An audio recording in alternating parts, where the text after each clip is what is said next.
Ek gaan sommer vanoggend met die gedagte rondom die Paas naweek wat verby is en die brutaliteit van die mensdom teenoor Jesus, wil ek sommer my 10 sent gee, soos wat hulle sê, oor die brutaliteit van 'n mens se oortuiging. En daai dinge gaan soms my verstand te bowe. Ek weet nie van jou nie. Jy luister na Kort en Kragtig en ek is Fanie Meiburg. Kom ons word kragtig deur die woord. Goeiemôre. Op hierdie dag wil ek 'n bietjie met jou gesels oor hoe hard kan 'n mens se hart wees. Jakobus 4 vers 2 sê, julle begeer en julle het nie, julle pleeg moord en is naaiwerig en julle kan niks verkry nie, julle veg en julle maak oorlog en julle het nie, omdat julle nie bid nie. Nou, na aanleiding van die kruisiging van Jesus, wat hierdie tyd verby is, het ek net weer eens die brutale hardheid van die mens se oortuigings verstaan. Hoe kry jy dit oor jou hart, is my vraag. Jy wat God se kind en sy volk, sy uitverkore volk is, om iemand, en ek praat nou van Jesus, so wreed dood te maak, jou goedkeuring gee, en jy aanskou dit. So ongenaakbaar is dit dat selfs die heidense gereg van die tyd, jou brutaliteit en die hardheid van jou hart nie kan verstaan en begryp nie.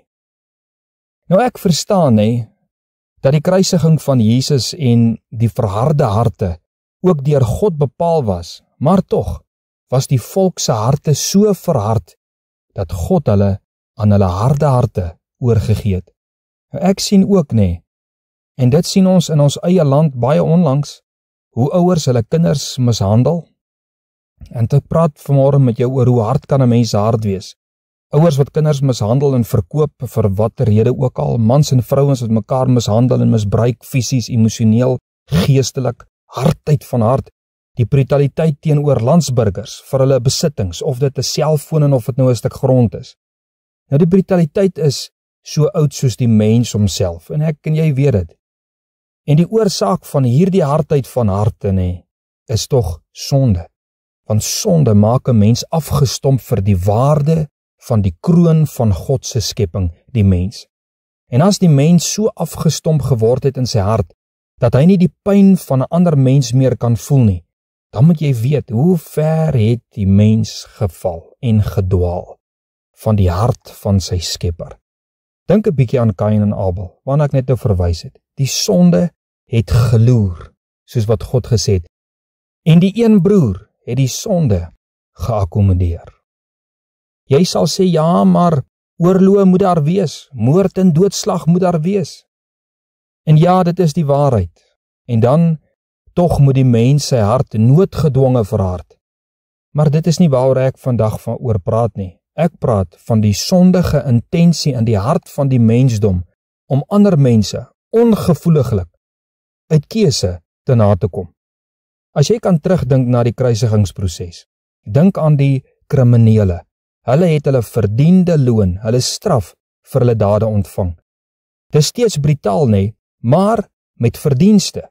Dan kyk ons na Jesus. Jesus was gekruisig, omdat hy bloot teen die geestelike oortuiging van sy volk opgetree het. Nooit rede vir hulle gegee het om so op te tree teenoor hom nie, in sy menslikheid nie. Hulle het dit gedoen, omdat hulle harte hard en onveranderlik geword het deur sonde. Die gebod sê, jy mag nie moord pleeg nie. Dis wat hulle gedoen het. Hulle het Jesus vermoor. Oorloë maak mense dood, maar sonde vermoor mense. Saulus was deel van die kaders van die wet. Hy het ook mense vermoor. Hy het sonde gedoen. Nou ja, nou het ek my hart uitgepraat. Dit was my 10 sent. Nou gaan ek die werklike waarde van my gedagte uit die woord vir jou gee. Jakobus sê, ons is op soek na goed. Dis wat ons nou na gelees het. Ons is op soek na goed. Ons wil goed verkry en ons sondige harte sal alles doen om dit te verkry, selfs moord pleeg. Is dit nie die waarheid nie? Ek het al baie gesien hoe normes en waardes by die venster uitgevlieg het, net om iets in die hande te kry, of om iets te bekom. Nou, Jakobus sê, julle het nie, want julle het 'n gebrek aan gebed. Sy raad is vanoggend, bid eerder oor die goed wat jou hart begeer, en berus jou in God se wil. So kom by Jesus uit. Dis die eerste ding. Deur gebed sal God jou hart aanraak en jou sonde uitwis en jou gedrag sal daarvolgens aanpas. Here, ek bid vir u kinders vanoggend, bewaar u kinders teen die brutaliteit van 'n sondige mensdom. Ek vra dat u diegene wat heiliglik deur hierdie geweldige mishandelings en verwerping moet gaan en dit moet deurstaan. Here, dat u hulle sal ondersteun deur u Heilige Gees en mense op hulle pad sal stuur waardeur hulle verlos kan word van hulle onderdrukkers. En ek bid vir hulle genesing en vir hulle herstel in Jesus naam. Amen.